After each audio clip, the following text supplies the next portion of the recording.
Ed here with the Digital Digest, and today I wanted to share an update on my experience with the Insta360 One R. This action camera retails for roughly $550 US, has a 1-inch sensor, and is modular in design. So what's not to like? Well, it's certainly not perfect, but it is, in my opinion, at least from what I've experienced so far, one of the best action cameras ever made. Now, this did experience severe delays on its rollout. This was supposed to come out at the end of 2019, but here we are in 2020. What a year it is, right? But this is a pretty cool piece of tech, and that's because unlike regular action cameras, that I have the Osmo Action right here, it doesn't have a tiny sensor, but it also doesn't have two screens. It only has a single display, but you can flip that display. I'm going to show you that in a second.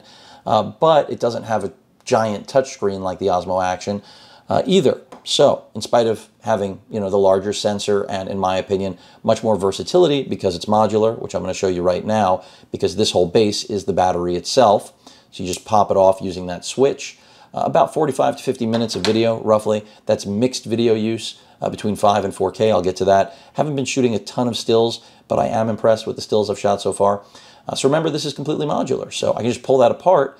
Now I've got the 1-inch sensor and lens in my left hand, and basically everything else, the processor, touch screen, power button, as well as shutter button for both still and video capture on the right side.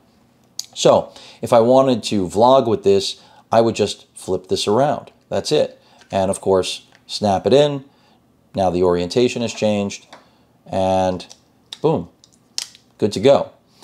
It is, water resistant, so you can take this in the ocean or a pool or a lake, but watch your depth. If you actually plan on doing any diving, I think this tops out at around 14, 15 feet, something like that. If you're going to actually take this deep, you need to buy they being Insta360's underwater enclosure, which I think is rated for a little under 200 feet. So that's certainly adequate, right? Unless you're Jacques Cousteau. So there you have it. Now, what is not perfect about this camera? Well, I already mentioned the 1-inch sensor is a great thing in terms of the overall information for both still and video. You're getting what you pay for. The Leica co-partnered lens that they have seems good to me. I mean, overall image quality is fairly good. It's the best I've seen out of an action camera. The only other action camera that I could reference with this sort of quality would be Sony's RX0. But of course, I reviewed the RX0 Mark II, which was a marked improvement from first gen, but there still is no continuous autofocus for video.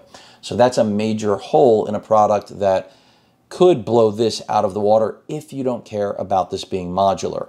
I think the modular element actually is really appealing, and for several reasons. First and foremost, Insta360 makes fabulous 360-degree cameras, and the 360 mod is $200 US. So to me, having this and the 360 mod really gives you the best of both worlds. Obviously, you're not going to be using them at the same time.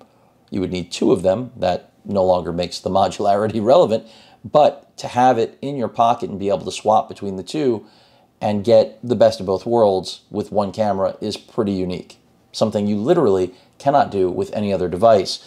So while the Osmo Action is perfectly suitable and a lot less money, under 300 US versus 550 here, I would take this every day just because the quality is that much better. In low light, the 1-inch sensor does perform better as expected, but it's still not great. Remember, 1-inch sensors are going to be far more competent than basically the smartphone sensor that you're dealing with in this and the GoPro, but it still is not going to stand up to what a 1-inch is capable of. But if you really want exceptional low light performance, most people are fooled by what software does these days. So the Osmo will essentially try to brighten the situation up, whereas this is, it's not going to do that. It's not going to go software heavy on the low light situations. It does have a low light setting specifically for still photos, which takes, I think, like 6 or 8 successive images, and then inside their own software combines them to give you a low light image that does show off what software can do. Not a new concept, but it's Insta360 putting their software to work, which is smart, because with their 360-degree cameras, they've already, fleshed out editing to a degree that is really impressive, much like if you ever saw any of my Rilo coverage, similar, except, Insta360 is the company that survived and is thriving. So arguably the best 360-degree cams on the market. So I could see myself optioning to pick up that 360-degree mod for this if I keep this. Right now I'm still on the fence because while it is a great camera, I am worried about that RX03 coming out and knocking this out of the water, because that will be a better product if Sony does it right. The only thing this will have going for it is that it is modular, and it will still be less expensive than whatever Sony will come out with, because Sony does, those RX0s are very expensive. But overall, 5K video on this with the Leica glass, which is a 14.5 millimeter, 14.4 to be exact, 35 mil equivalency. It's exceptional. I mean, yeah, you're getting ultra wide angle video, but all of the overall performance is, in my opinion, far and away much better than what you get out of GoPro, or again, the Osmo Action, or even Sony's older action cameras, since they've kind of put that line to sleep. And that's where hopefully the RX0 will eventually come into its own. The touchscreen is particularly small here. Wish it were larger. It does get hot through the course of recording long periods of video. It does have time-lapse capability, time shift, and those work nicely too. The video editing software on iOS and Android is good, better on iOS than Android, at least that's what I've read, and that's because Insta does really cater to Apple's market. In fact, Apple is one of the few companies, computer manufacturers, that actually sells Insta360. So for Apple to welcome it, you already know. And they make all sorts of accessories for the Fruit users. So that's a good thing if you're an Apple user. As far as Android support, it functions perfectly fine. It's just I don't think it's as polished, but the actual export times are very good. For example, one 15-minute clip I had on here, the export time was probably 30, 40 minutes, something like that, to H.265, which is very impressive. I was using my Galaxy Tab S6.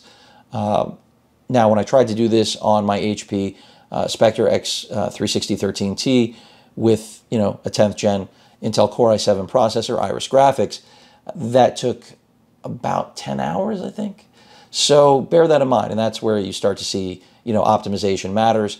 So it really comes down to, do you like their software? And Insta360 does a great job on the software side, but I would like to see the Windows, fleshed out a little bit more. They do have a plugin for Premiere, which is great. I don't use Premiere, but it's smart that they're doing that. It's a pathway to them really gaining a piece of market that they just don't have. At any rate, impressed with the still performance again, impressed with the video performance. You can capture really high quality 4K in the palm of your hand, 60 frames per second. Slow that down if you want to. There's just a lot of creativity to be had with a camera like this, especially then when you take on the mods. It's an amazing piece of kit. It is expensive. I think it's worth it, but I'm not there to tell you yet that it's worth twice the price of a competing product just because of its sensor size and modular capability. I'll let you know in the final review. Any questions or comments, please feel free to post them. Hit that like button, and as usual, please feel free to subscribe. Later. Stay safe, by the way.